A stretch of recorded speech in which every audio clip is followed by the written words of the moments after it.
It's Tuesday, November 18th. In the headlines, St. Thomas farmers are called on to increase production to balance the devastation in the west by Hurricane Melissa. Education Ministry moves to strengthen school building standards.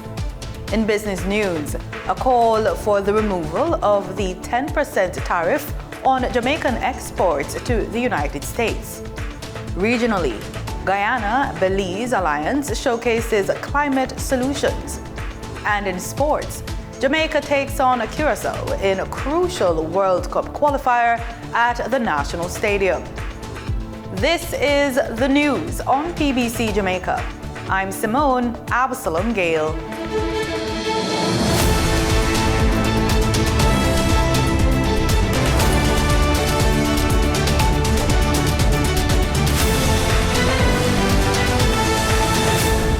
Prior to Hurricane Melissa, St. Elizabeth was hailed as a breadbasket parish for its heavy contributions to national food production. But following the devastation caused by the storm, Hurricane Melissa, the country must now look to other parishes to fill the gap. One such parish is St. Thomas. Though Melissa handed an estimated $1.5 billion in agricultural losses to St. Thomas, they fared much better than their counterparts in the West.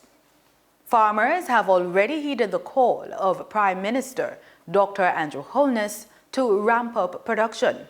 St. Thomas Parish Manager for the Rural Agricultural Development Authority, RADA, Errod Stevenson, says 425 hectares of land will be brought into production. We will be getting seeds to effect increased planting in those areas to allow the farmers to put back in what they spent, right? And not to, allow them to be, losing their way at this time. So onion production is on board.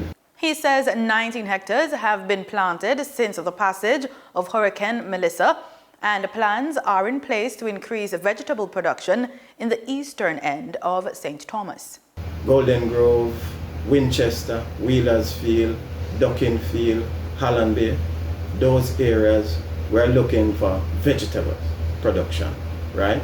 Those areas are known at this point for cassava production, sweet potato production, banana and planting, hot pepper, watermelons, papaya. The crop sector is still reeling from the estimated $30 billion loss in damages suffered from the passage of Hurricane Melissa. The Agriculture Disaster Recovery Task Force that was established after Hurricane Beryl has been reactivated to centrally coordinate assessments, relief, and recovery. But Mr. Stevenson says the restoration of agricultural productivity will rely on a serious cooperation from farmers. Farming is not a quick fix for people who engage in farming activities. We will have our lows and we will have our highs, right? We're saying to farmers, be serious, right? Come together, because when we come together, it is easier for us to operate. It is easier for us to ramp up production, and it is easier for us to solve the problems that we have. The Education Ministry is turning to international partners as it moves to strengthen building standards for the nation's schools after Hurricane Melissa left widespread damage. With more than 600 schools impacted, the government is pushing to examine why institutions repaired just last year were once again devastated. Danita Rodney tells us more. Addressing questions posed by members of the media at a special press briefing on Hurricane Melissa recovery, Portfolio Minister Senator Dr. Dana Morris-Dixon says the ministry is now working with multilateral partners to develop robust, climate-resilient building standards for schools. And so I've asked some of our multilateral partners to work with us to look at the building standards around schools, because it's not acceptable that you have a hurricane one year and you fix it, and then the next year you're back at it again. And so we will be doing that work. We have to build schools that are climate resilient. There are many schools that have done a tremendous job. You know, they're trying to help themselves, and they'll add a classroom here and a classroom there, or they'll do some work on a new hall or something like that. She says the recurring damage raises serious questions about the quality of previous repairs and the standards guiding school construction.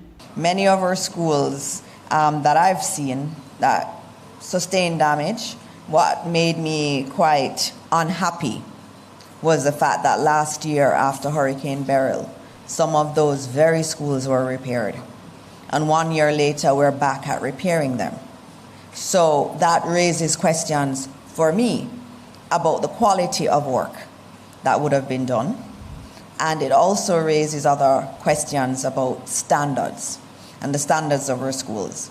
The Education Minister stresses that building climate-resilient schools must now be a national priority. And so as we move forward, we're going to have to ensure that even where schools are doing their own fundraising and building structures, that they are built within particular standards.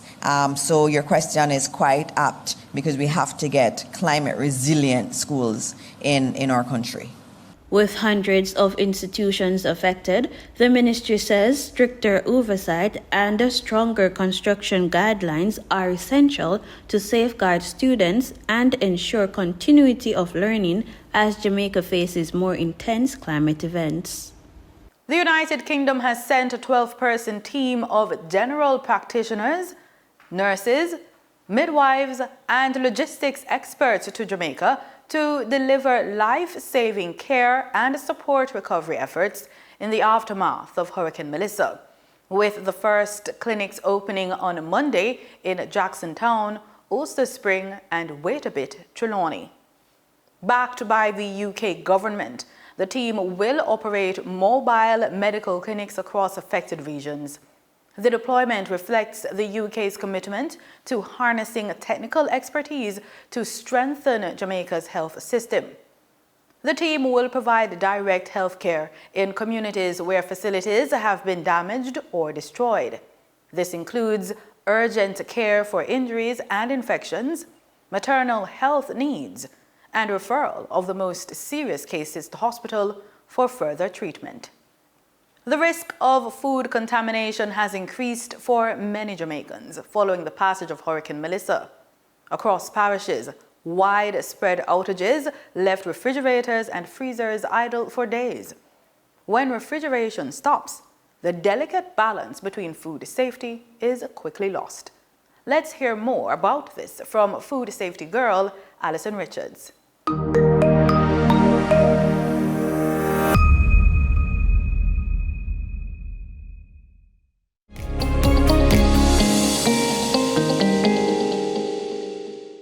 What are some of the common food safety mistakes that people make at home?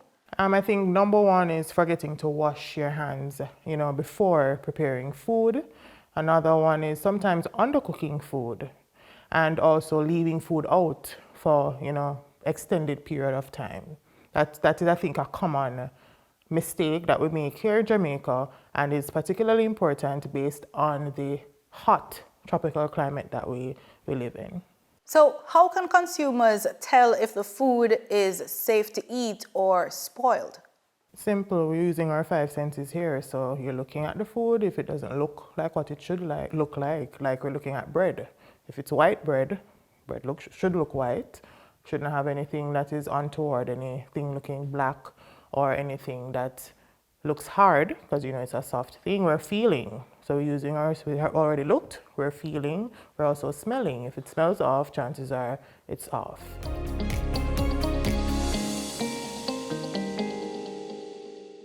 Time now for the business report with Denise Williams.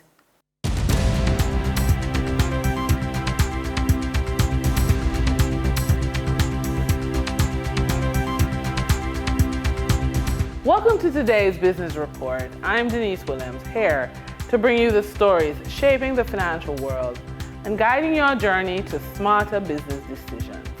Let's dive into the top headlines.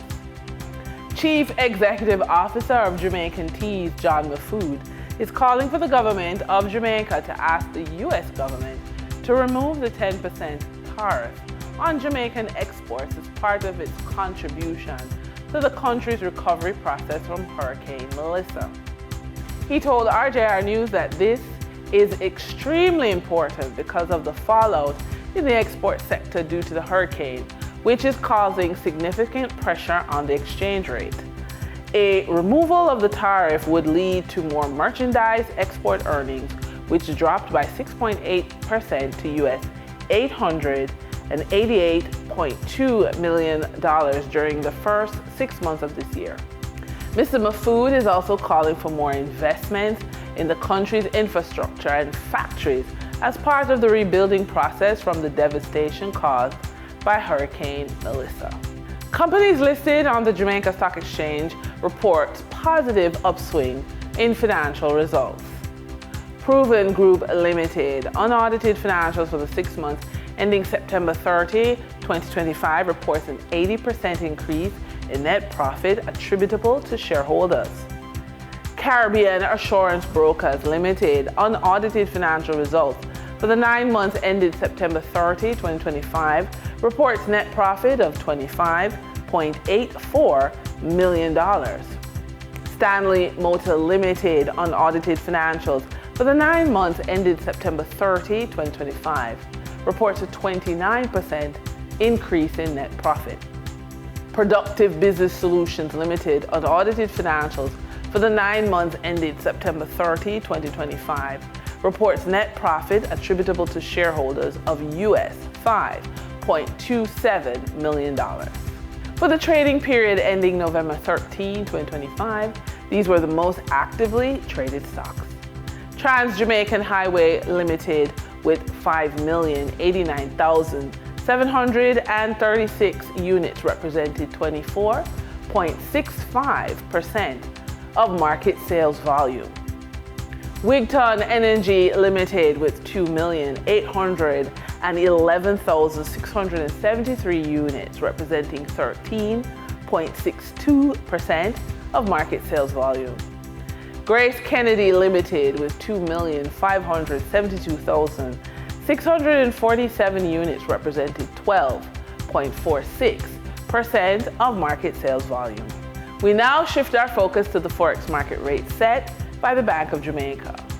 On November 17, 2025, the Bank of Jamaica reported US $55.62 million purchased and US $52.99 million sold by Forex traders. Forex traders earned $1.92 per dollar, selling the US at $159.76 and buying the US at $161.68.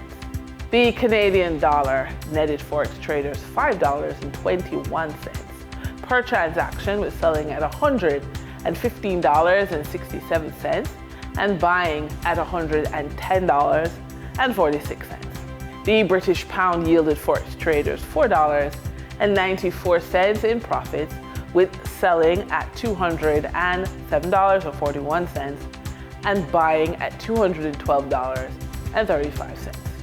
For our credit report tip of the day, when the disaster wipes out a business and the owner has no lease, no registration, no paperwork, the credit report becomes a crucial form of verification. It establishes their identity, confirms address history, and shows financial activity that proves they were economically active before the disaster.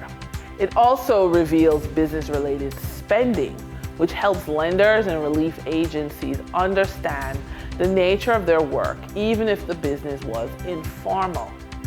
A strong credit report helps them qualify for personal loans, emergency credit lines, micro grants, payment holidays, and temporary credit limit increases.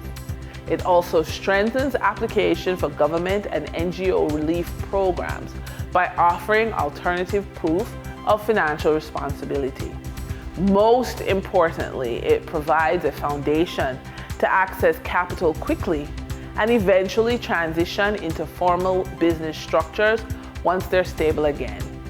In moments when all documents are gone, the credit report becomes one of the most valuable tools for restarting income and rebuilding a business from scratch. In our funded and focused feature, a business compliance health check becomes a powerful catalyst when you're ready to rise to your next level. It brings every part of your business into clear view: your registrations, your filings, financial records, credit profile, and operational systems. So you can see exactly what's strong and what needs refinement for bigger opportunities. As you tighten each area, your confidence grows. As your documents, financials, and structure become more lender ready, doors start opening that once fell out of reach. This isn't about getting organized. It's about stepping into a higher tier of professionalism, funding, partnerships, and strategic focus. When your foundation is solid, your ambition can finally expand without limits. And before we wrap up, we just want to say a special hello to the math department of the Ministry of Education that reached out to us about all the lovely numbers that we use in this report. Thanks for your feedback. And that wraps up today's business report. I'm Denise Williams, reminding you that every financial decision is a step toward your future. Until next time, stay focused, stay informed, and keep striving for success. See you soon. In regional news, as global negotiations intensify at COP30 in Brazil, Guyana and Belize presented a compelling case for regional climate leadership on Saturday. Their joint side event, led by Minister Vanessa Ben for Guyana and Minister Orlando Habit for Belize, showed how developing countries can drive action through shared experience and transparency. Daniel Swain has this story. At COP30, Belize and Guyana made it clear climate leadership is not limited to the world's largest economies. It is also being shaped by small states acting together with purpose. Representing Guyana, Minister Vanessa Ben emphasized the region's shared exposure to climate impacts, noting that the Caribbean stands on the front line of climate change, from sea level rise to intensifying hurricanes. She praised the progress both nations are making while highlighting Guyana's forest leadership under the low-carbon development strategy. For us in Guyana, it is very important to ensure that all our initiatives involve our indigenous communities, not only as members and attendees at meetings and consultations, but being involved in decision-making and in the implementation of various actions. Guyana's technical presentation, delivered by Priya Rampersad, reinforced that message, detailing the country's 0.05% deforestation rate, its R3's carbon credits, and a benefit-sharing system that returns 50% of revenues directly to indigenous communities. Belize's Aid Sosa outlined her country's climate transparency work, describing a national effort to strengthen greenhouse gas reporting, data systems, and NDC implementation. Belize's Minister Orlando Habet said the partnership is proving what developing countries can achieve together. What Belize and Guyana have demonstrated is that when developing countries come together, we do not simply exchange information, we expand what is actually possible. Norway, Guyana's longtime forest partner, endorsed the collaboration, calling Guyana a global frontrunner in forest protection and high-integrity carbon markets. For both Guyana and Belize, the takeaway was unmistakable. Partnership, transparency, and community-led action are driving a new chapter of Caribbean climate leadership. Daniel Swain for the Newsroom in Belém, Brazil. Grenada's political landscape has shifted with the launch of a new party, the Democratic People's Movement. The announcement came Sunday night near St. George's, where former Foreign Minister Peter David was introduced as party leader before a packed audience at the Grenada Trade Center, with hundreds more gathered outside. More from GBN News. Do not judge me by my successes. Judge me by how many times I fell down and got back up again. And frankly, this is not just my story. This is the Grenadian story. Leader of the Democratic People's Movement, DPM, Peter David. The Grenada Broadcasting Network was at the Grenada Trade Center on Sunday for the debut of Grenada's newest addition to the political landscape, the Democratic People's Movement, led by former government minister Peter Charles David. The atmosphere inside the Trade Center was energetic as supporters, curious onlookers, and members of civil society gathered for the official unveiling of the DPM. The DPM leader described the movement as a people-centered initiative designed to strengthen national unity, improve governance, and address persistent social and economic challenges. The Democratic People's Movement is built on a simple, profound philosophy. The strength of a nation lies not in the power of the few, but in the participation of all. We are not about leaders or parties. We are about ideas, policies, and action. We are here to elevate politics above acrimony, to place issues over personalities, and to build a framework for governance that is transparent, accountable, and rooted in service. David outlined the three anchors that holds the DPM together, promising the full rollout of the party's progressive agenda in the coming weeks. 3 anchors, some of it mentioned earlier. 3 commitments, 3 promises we make to you.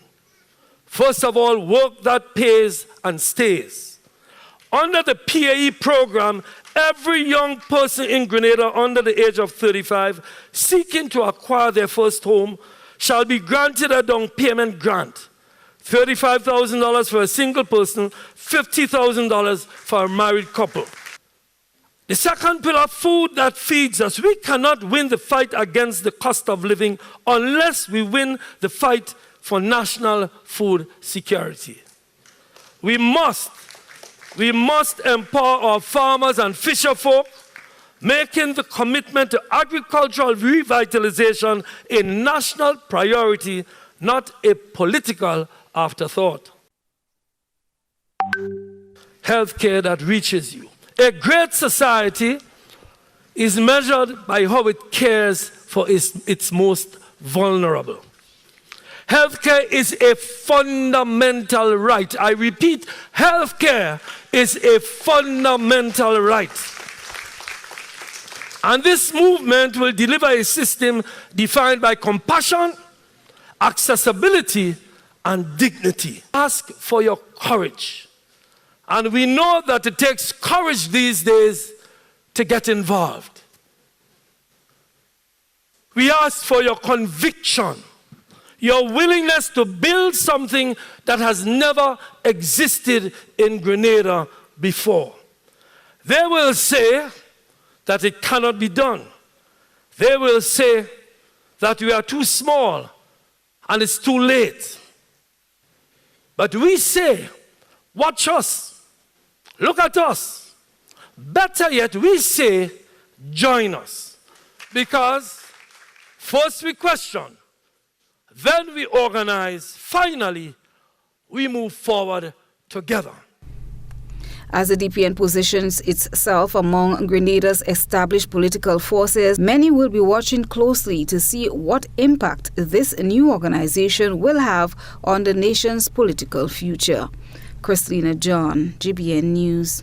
Belize welcomed the Duchess of Edinburgh, Sophie Rees-Jones, kicking off her 3-day stay in that country.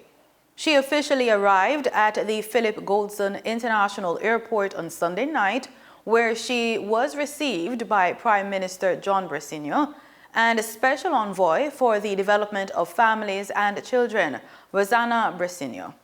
Her visit, coordinated by the Ministry of Foreign Affairs, Foreign Trade, Culture and Immigration, is part of a tour to several countries in South and Central America.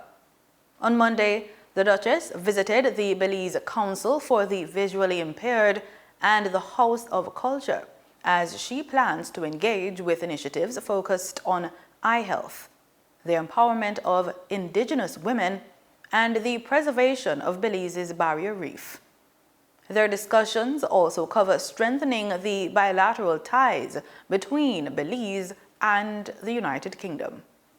We kick off today's sports report with exciting football news. In a few hours, it will be known whether Steve McLaren has managed to meet his objective, leading Jamaica's Reggae Boys to qualify for the 2026 FIFA World Cup. The Reggae Boys head into the last game of CONCACAF World Cup qualifying against Curacao at the National Stadium at 8 p.m. knowing only a win will automatically secure their spot at next year's tournament. Following last Thursday's result, Jamaica sit second in Group B on 10 points, while unbeaten Curacao lead with 11. Since their historic qualification to the 1998 World Cup in France, Jamaica have had 6 consecutive failed bids. McLaren, however, believes he's the right man to end the drought. We now look to cricket, as a composed 90 from captain Joshua Dorn and a solid 52 from Jonathan Van Longe led the West Indies under-19 team to a 4-wicket victory over England in the first Youth One-Day International on Sunday at the National Cricket Stadium in Grenada. Nasir Mohammed has the highlights.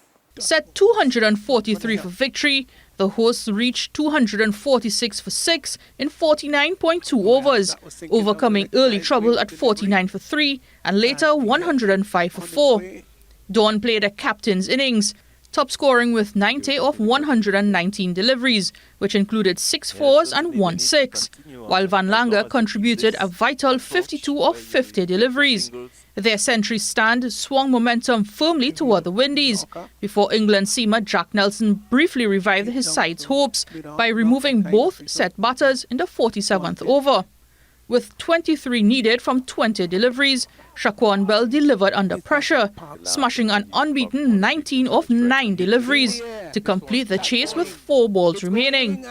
Nelson finished with 3 for 50, while England captain Farhan Ahmed took 2 for 41. Earlier, England were bowled out for 242 in 46.2 overs after choosing to bat first. Opener Ben Dawkins, 19, and Isaac Mohammed, 22, put on 50 for the first wicket. But the visitors stumbled to 58 for 3 before Joe Moore's counter-attacked with a brisk 59 of 45 deliveries, which included 5 fours and 4 sixes. Caleb Falconer added 44, and late cameos from Nelson, 31, and Ralphie Albert, 23, lifted England to a competitive total. The West Indies bowlers share the wickets evenly. Bell took 2 for 26, Jakeem Pollard 2 for 27, Zachary Carter 2 for 50, and Kunal Tilokani 2 for 58. The teams meet again in the second Youth ODI on November 19th, with the West Indies holding a 1-0 series lead. And that's the news on PBCJ. You can follow us on our social media platforms at PBCJamaica. Thanks for watching.